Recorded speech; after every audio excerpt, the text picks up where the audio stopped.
Amém? Vamos abrir a nossa Bíblia lá no livro de Lucas, no capítulo 11, capítulo 15, versículo 11, por favor. Abrir ou acessar, né? Hoje em dia a gente está usando mais a Bíblia no celular do que a Bíblia física mesmo. Mas acessa o aplicativo aí, Lucas 15, versículo 11.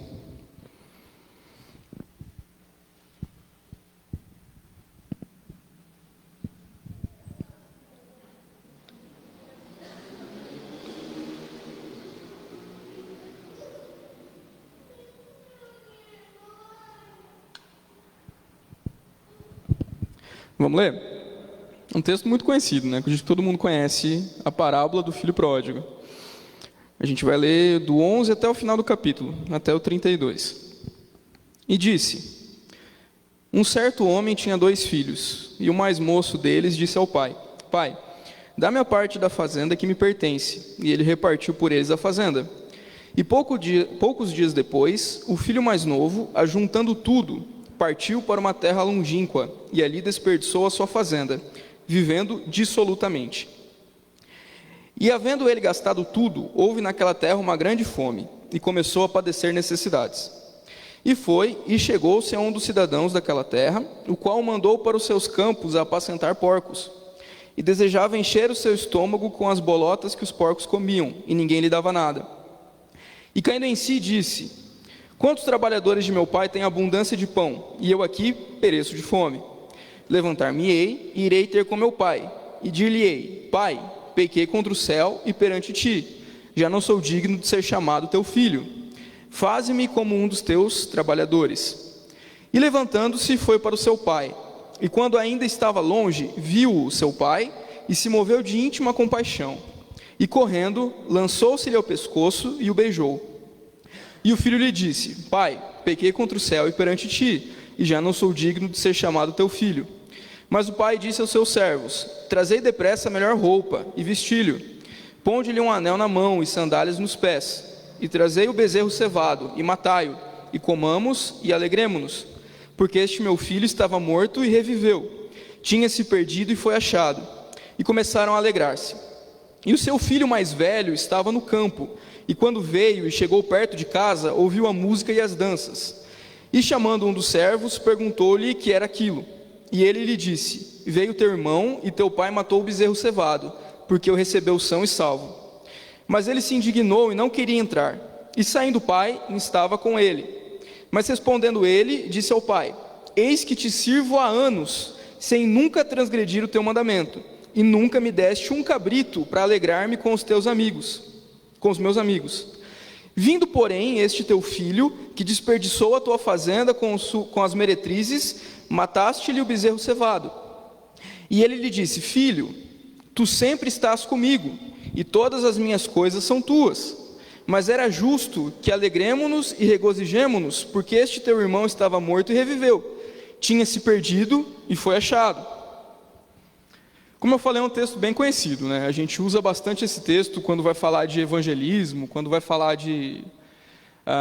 das pessoas perdidas, quando a gente vai pregar o evangelho, mostrar para elas que Deus é um Deus amoroso, que recebe aqueles que se desgarraram e que voltam a Ele. Mas, para início de conversa, a gente percebe que essa parábola ela não tem só um personagem. Por mais que ela seja conhecida como a parábola do filho pródigo, a gente tem aqui um pai e a gente tem um irmão mais velho.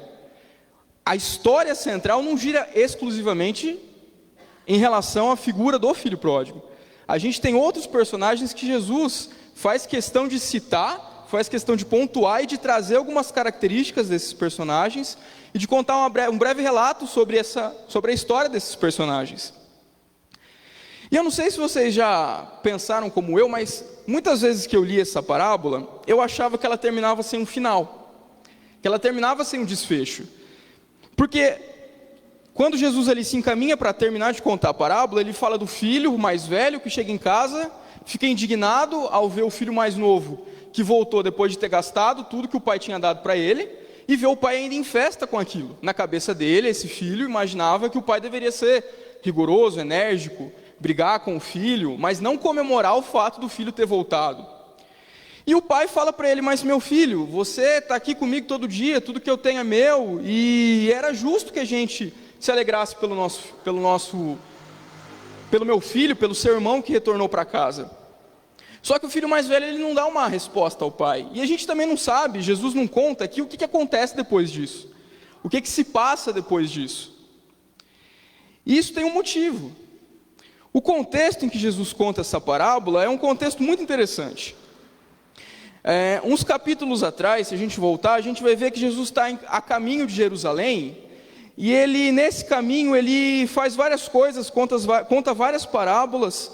Ele, num sábado, ele faz uma cura na casa de um fariseu, e os fariseus ficam ali meio escandalizados, e ele continua a viagem dele, e uma multidão está seguindo Jesus.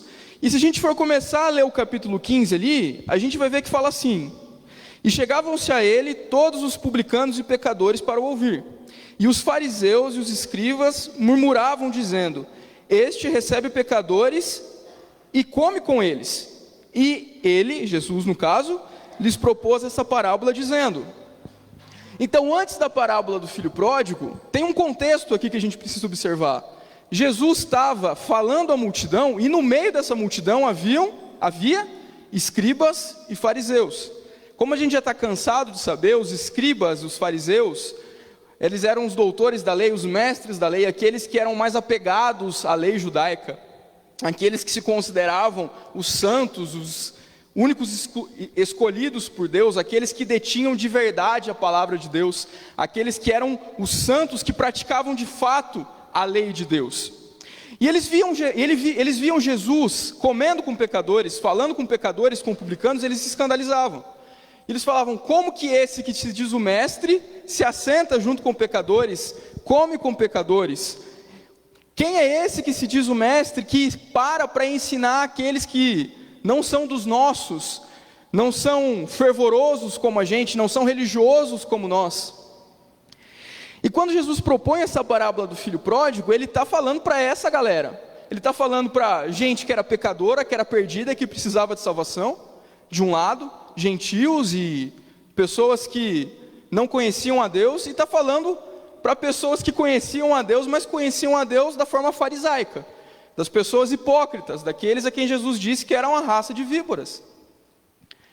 E antes então dessa parábola do filho pródigo, Jesus conta mais duas parábolas. No início do versículo 11 ali, está assim: e disse. Se é e disse, ele continuou dizendo. E ele continuou dizendo algo que está relacionado com coisas que ele disse antes. E antes, Jesus conta duas parábolas, uma da ovelha perdida e uma da dracma perdida.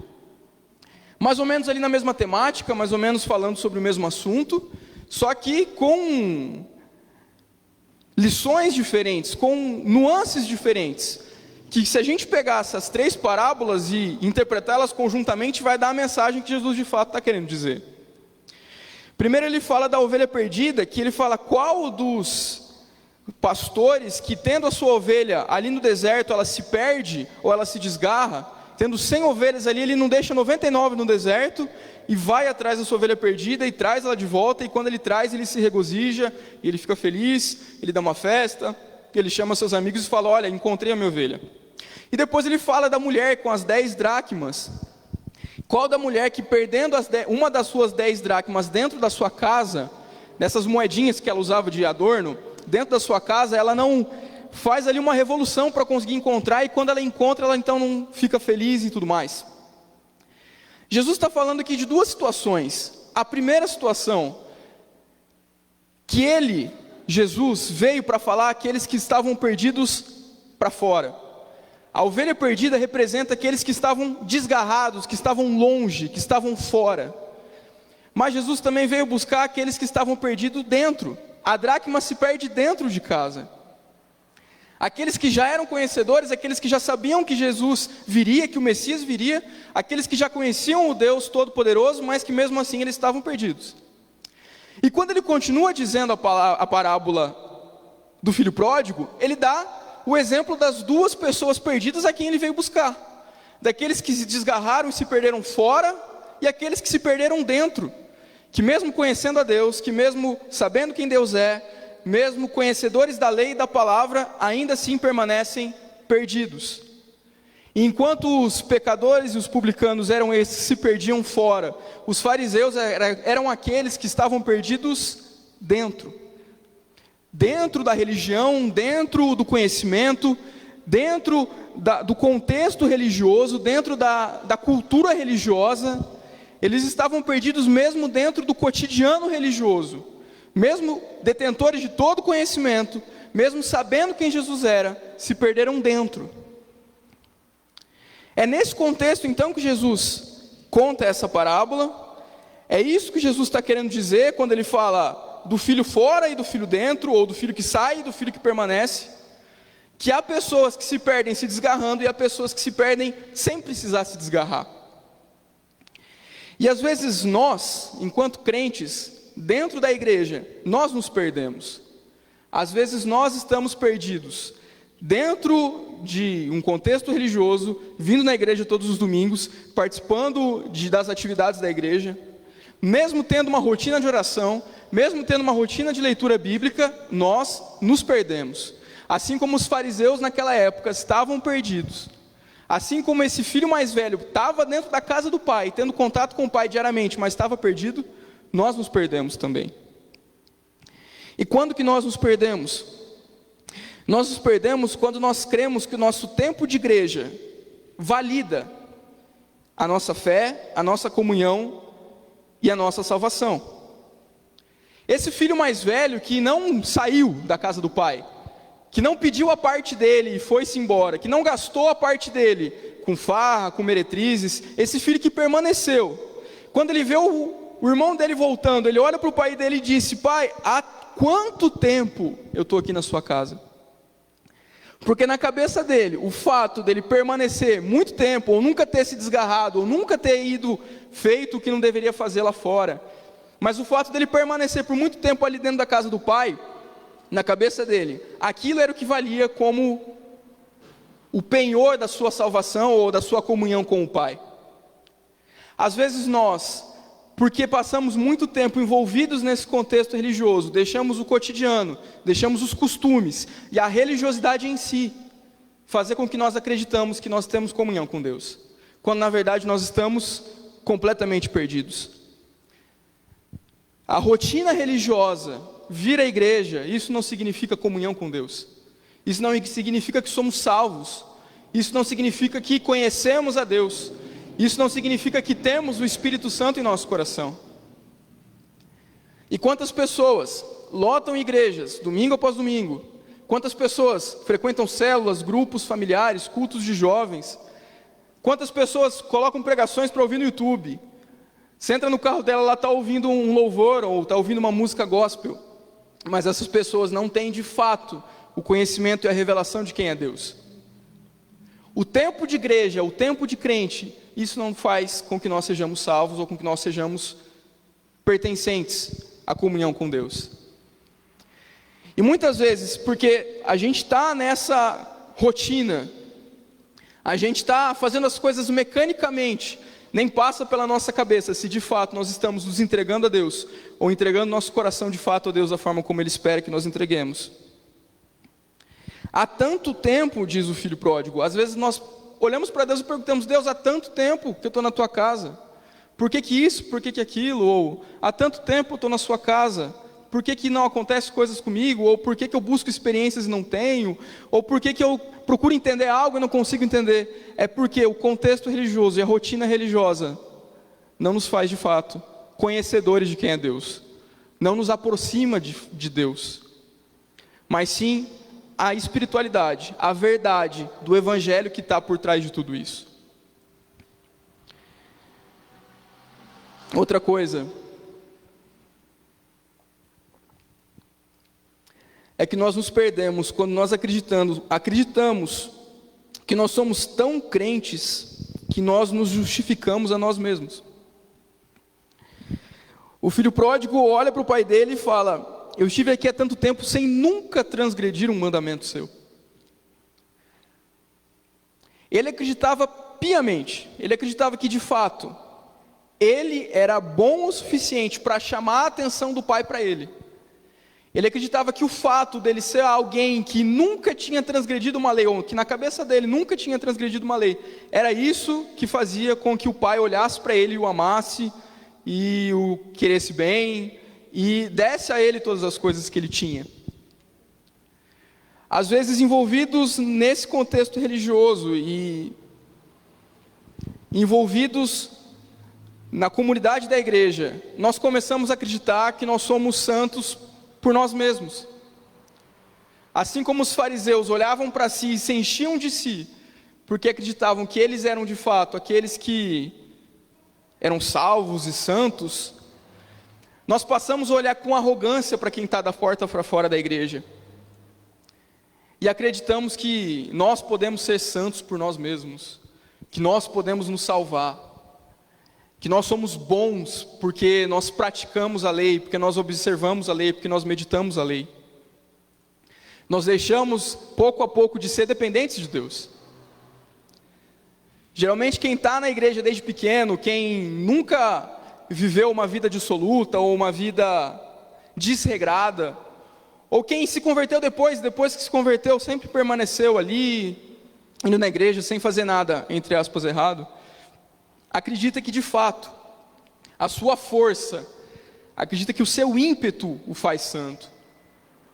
Nós precisamos entender que se não fosse a graça de Deus, se não fosse a misericórdia de Deus, se não fosse Jesus intercedendo por nós, o Espírito Santo levando as nossas súplicas a Deus, todos os dias, nós já teríamos sido fulminados e consumidos pela ira de Deus.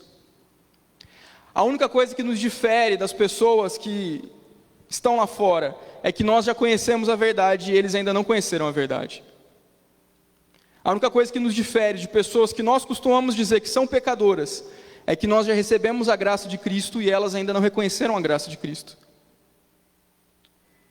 Mas essa arrogância que geralmente brota no nosso coração é uma das coisas que nos faz perdidos, que nos faz longe, que nos faz afastados, mesmo dentro. Quando nós acreditamos que nós podemos ser salvos e santificados e santos por nós mesmos, ou quando nós acreditamos que nós podemos ser bons por nós mesmos, nós não conseguimos enxergar quem de fato Deus é. Nós não estamos enxergando quem de fato Deus é.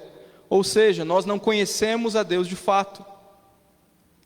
E não é a rotina religiosa, não é o culto de domingo à noite, não são as orações que nós fazemos, não são as músicas que nós cantamos, não são as nossas ações, não é por obras, assim como diz em Efésios 2, que nos fazem santificados e em comunhão com Deus, mas é a graça de Deus que nos alcança, e nós temos que ser dependentes dessa graça todos os dias. Acordar sabendo que nós somos dependentes dessa graça, dormir sabendo que nós somos dependentes dessa graça, viver sabendo que se não fosse essa graça, nós já teríamos sido consumados, nós já teríamos sido fulminados por Deus. Que nosso coração não se encha de arrogância, mas que nós meditemos nisso todos os dias. A única coisa que nos difere, então, desse filho que foi e gastou e retornou, é que nós reconhecemos que Deus nos salvou. E muitas vezes, esse filho que retorna, o filho pródigo, ele consegue enxergar a realidade de Deus antes da gente, que está na igreja, que está ouvindo a palavra todo domingo. Porque esse filho que está lá fora reconhece a sua insignificância. Ele reconhece que ele precisa. Quando o filho mais novo, ele olha para a sua situação, ele fala: eu preciso voltar, eu preciso me reconciliar, nem que seja para o meu pai me receber só como um servo, mas eu preciso. Ele reconhece quem ele é. As pessoas quando chegam na igreja, muitas vezes reconhecem quem são diante de Deus, porque entendem que precisam. Enquanto nós, muitas vezes, que já estamos aqui dentro por muito tempo, não reconhecemos que nós precisamos, porque a arrogância toma conta do nosso coração, a soberba toma conta do nosso coração. E nisso nós recebemos uma aula das pessoas que estão começando a caminhar na fé, que reconhecem que são dependentes da graça de Deus. Mais uma questão. Nós nos perdemos, mesmo estando perto de Deus, quando nós paramos de reconhecer tudo que Deus já fez e faz por nós, diariamente. Olha que interessante. Quando Jesus conta essa parábola, ele fala que o filho mais velho, ele olha para o pai, depois que o filho mais novo retorna, e ele fala: pai, eu estou aqui na sua casa há muito tempo, eu nunca transgredi um mandamento seu, mas ainda assim, o Senhor nunca me deu um cabrito sequer para me alegrar com os meus amigos. Olha que interessante. Ele vive na casa do pai todos os dias. Ele desfruta da comunhão do pai todos os dias. Ele come da mesa do pai todos os dias. E mesmo assim ele olha para o pai e fala: pai, o Senhor nunca me deu um cabrito para me alegrar com os meus amigos. E a resposta do pai é: filho, tudo que eu tenho é teu. Muitas vezes nós nos perdemos da nossa caminhada, nós nos perdemos de Deus, nos perdemos do caminho, nos perdemos do destino, porque a gente começa a acreditar que Deus faz pouco por nós, ou que Deus não faz nada por nós, e nós nos esquecemos de tudo que Deus já fez por nós. Nós esquecemos de que se chegamos até aqui, é porque Deus foi fiel em cada detalhe da nossa caminhada. Nós esquecemos de onde Deus nos tirou e onde Deus nos colocou. Nós esquecemos da obra que Ele fez na nossa vida e a gente passa a murmurar. Por que murmuramos? Porque acreditamos que Deus tem que fazer mais por nós? Porque acreditamos que merecemos mais? Porque a gente acredita que Deus faz pouco? Ou porque aquela bênção que a gente está pedindo, aquela bem que a gente está pedindo, Deus ainda não concedeu? Porque aquela nossa oração Deus ainda não respondeu, ou então Ele respondeu negativamente? A gente está tão acostumado a receber uma palavra de que Deus vai fazer, ou às vezes a gente está tão acostumado a saber que Deus é poderoso para curar, para fazer, e para isso, para aquilo, que a gente se esquece de tudo que Ele já fez e quer sempre mais, e acha que Deus fez pouco, e acha que tudo que Deus fez não é nada, ou acha que o sacrifício foi pouco, ou acha que você está se sacrificando demais por um caminho com Deus. Quando Jesus se entrega na cruz, Ele morre da forma como morreu e ressuscita, e nos leva junto com Ele, ressuscitando. Se aquilo fosse a única coisa que Deus fizesse por nós, e não é, mas se aquilo fosse a única coisa que Deus fizesse por nós, nós já teríamos recebido de Deus muito mais do que nós merecemos, muito mais do que nos era devido, infinitamente mais do que aquilo que de fato a gente merecia. A nossa caminhada com Deus é entendendo que nós não somos merecedores de absolutamente nada, e que a graça que vai acrescentando todos os dias aquilo que nós temos. Se hoje nós acordamos com vida, é por causa da graça de Deus. Se hoje nós tivemos o que comer, é pela graça de Deus. Se hoje nós tivemos um trabalho, é pela graça de Deus. Se hoje nós tivemos um meio de locomoção até a igreja, ou se Deus nos deu força para vir a pé, é pela graça dEle. Se nós temos roupa para vestir, é pela graça de Deus. Mas quando nós paramos de enxergar tudo isso e achamos que Deus faz pouco por nós, nós estamos nos perdendo da nossa fé. Não estamos enxergando quem de fato Deus é. E assim como aqueles que estão lá fora, cometendo pecados, vivendo dissolutamente, como diz a Bíblia, vivendo desregradamente, vivendo sem a presença de Deus, nós também estamos perdidos, precisando nos reencontrar. Todos os dias as misericórdias de Deus, como disse, são o motivo de nós não sermos consumados, fulminados por Deus. Nada do que nós temos é por merecimento, tudo que nós temos é porque Deus nos dá gratuitamente. Nunca Deus vai ter feito pouco pela gente. Com certeza nós é que teremos feito pouco por Deus.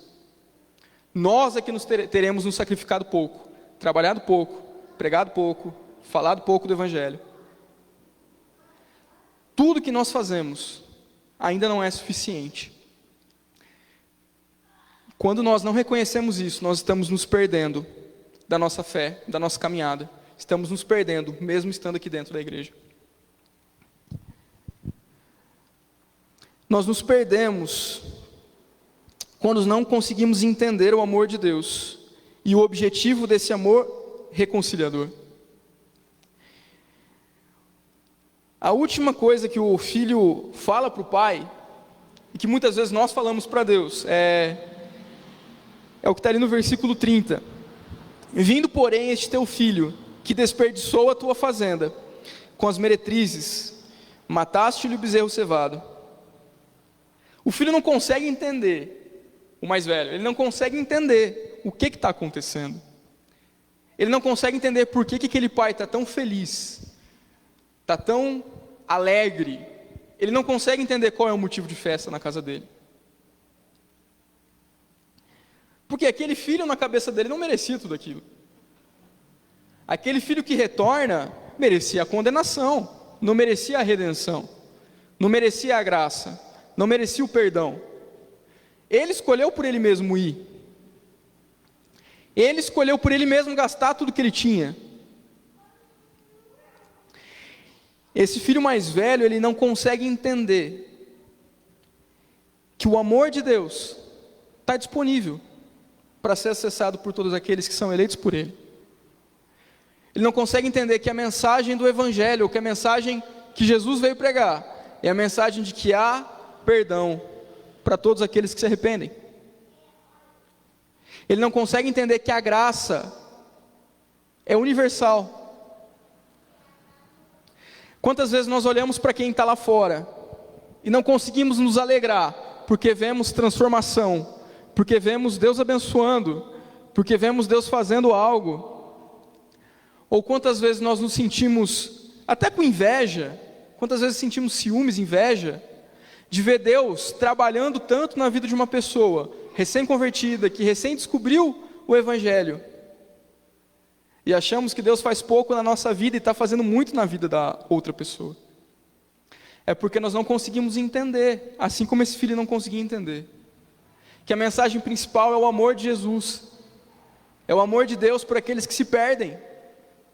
Esse amor que um dia nos alcançou, é o amor que alcança diariamente pessoas. Esse amor que um dia nos foi revelado, ele vai continuar sendo revelado. E essa é a verdade, essa é a missão, esse é o motivo da gente estar aqui, esse é o motivo da igreja existir, que essa mensagem precisa ser perpetuada. Muitas vezes a igreja vira um clube de salvos, sabe? Vira um clube de pessoas que já estão satisfeitos com a sua salvação, estão satisfeitos com aquilo que Jesus já fez com elas, satisfeitos em contar uns aos outros como está a sua vida e como Jesus está trabalhando na sua vida, e de pessoas que não se preocupam em propagar essa verdade. A igreja se perde, nós nos perdemos, mesmo estando aqui, todos os domingos, quando nós não entendemos que a razão de tudo isso existir, é que esse amor precisa ser manifestado, que esse amor precisa ser pregado, que essa palavra, que o Evangelho precisa ser pregado, e continuar sendo pregado. Que o objetivo da igreja é continuar recebendo pessoas, continuar abraçando pessoas, continuar se alegrando com os filhos pródigos que retornam.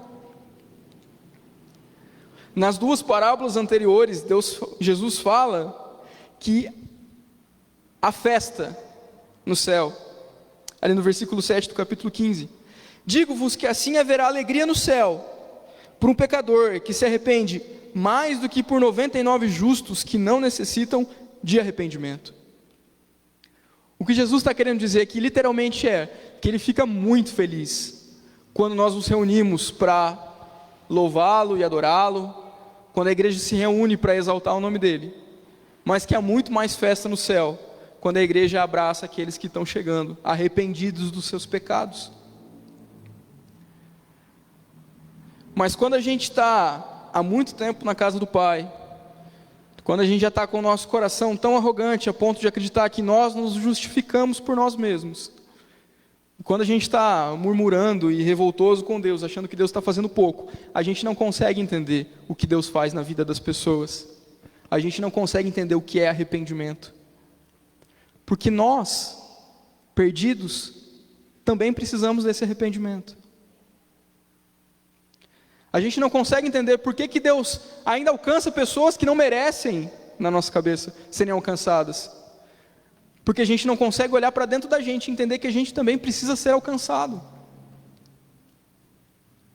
Só entende a misericórdia quem sabe que é dependente dessa misericórdia. Só entende o perdão e o arrependimento quem sabe, quem entende que precisa se arrepender e precisa do perdão de Deus diariamente.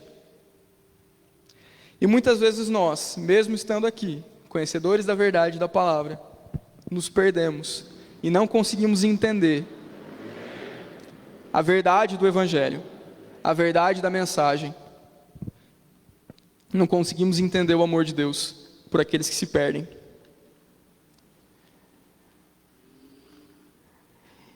E como é que nós, quando estamos perdidos dentro de casa, podemos nos encontrar? Quando a gente se perde, quando a gente identifica que o nosso coração está perdido, como que a gente se reencontra em Deus? A primeira coisa é quebrantando o nosso coração e nos humilhando, como o filho pródigo fez.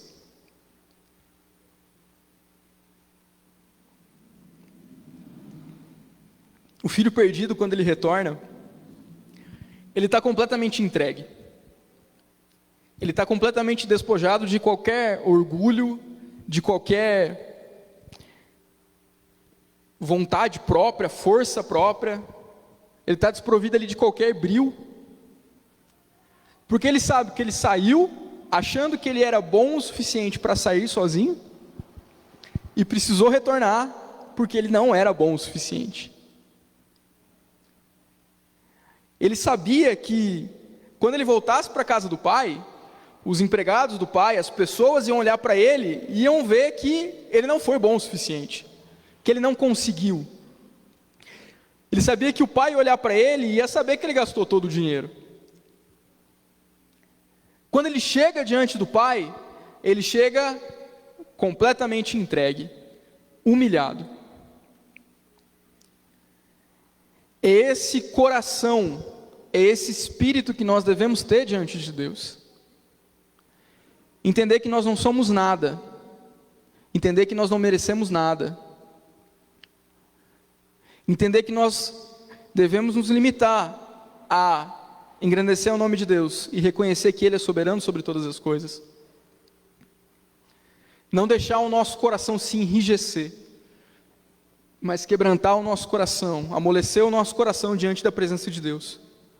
Nos humilhar diante da presença de Deus, reconhecendo que sem a graça dEle, sem a misericórdia dEle, nós nem existimos.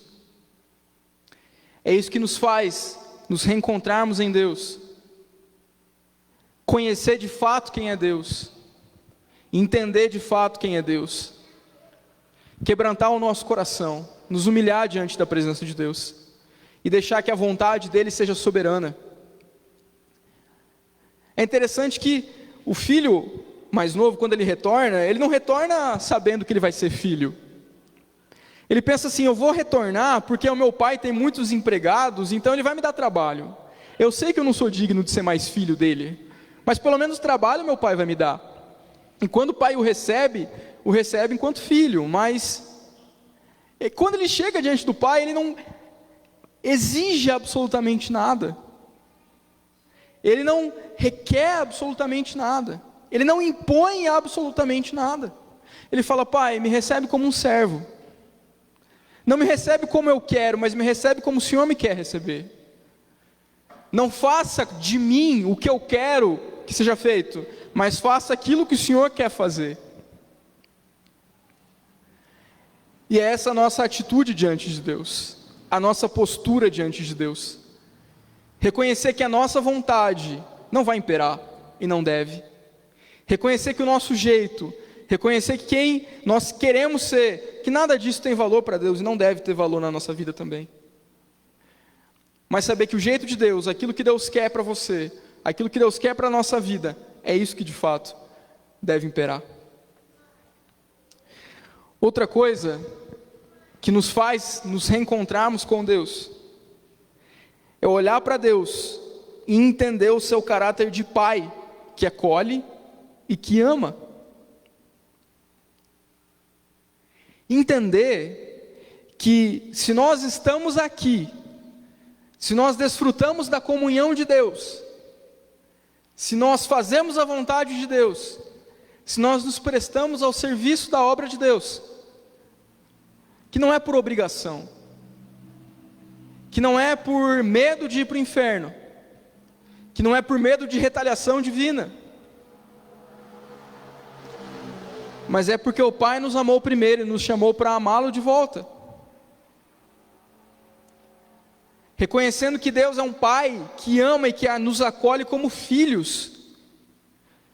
O filho ama o pai ama o filho, mas o servo não necessariamente ama o seu senhor.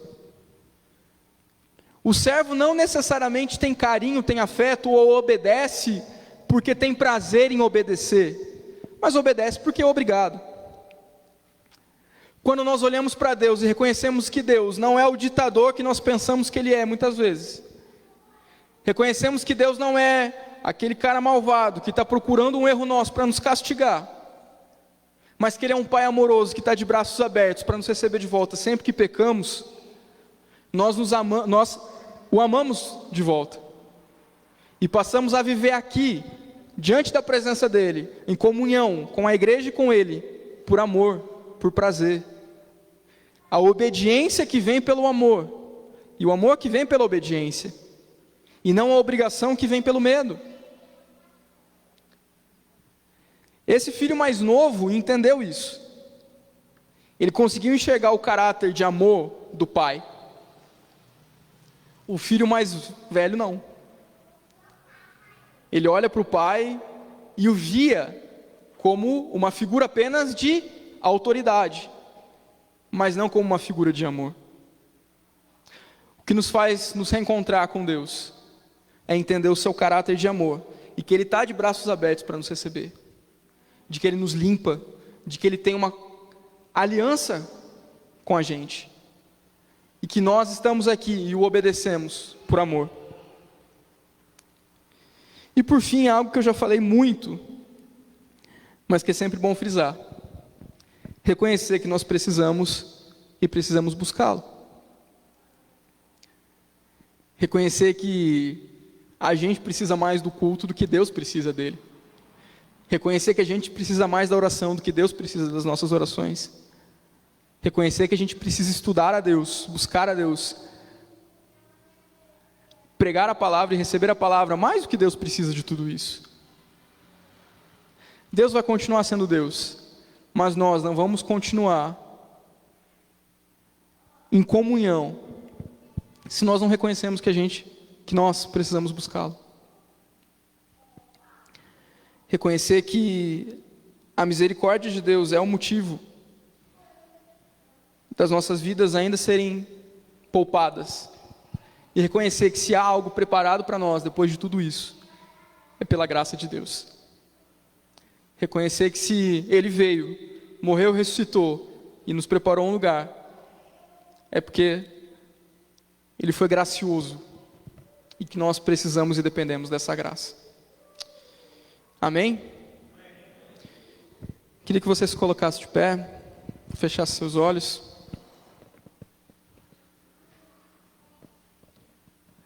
Que nós colocamos diante de Deus agora as nossas vidas, os nossos corações, e que venhamos fazer uma autoanálise, venhamos olhar para dentro de nós mesmos e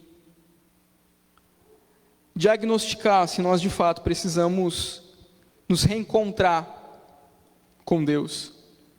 Amém? Senhor Jesus, nós agradecemos ao Senhor por essa palavra que foi ministrada, que nós cremos que ela veio da parte do Senhor, que o Senhor venha repercutir isso no nosso coração, reverberar isso no nosso coração, Deus, que nós possamos meditar nisso todos os dias, entendendo, Pai, que nós precisamos da sua graça, que nós precisamos do Senhor, das suas misericórdias, entender que nós precisamos nos reencontrar com o Senhor, quando estamos perdidos e quando a nossa fé vacila.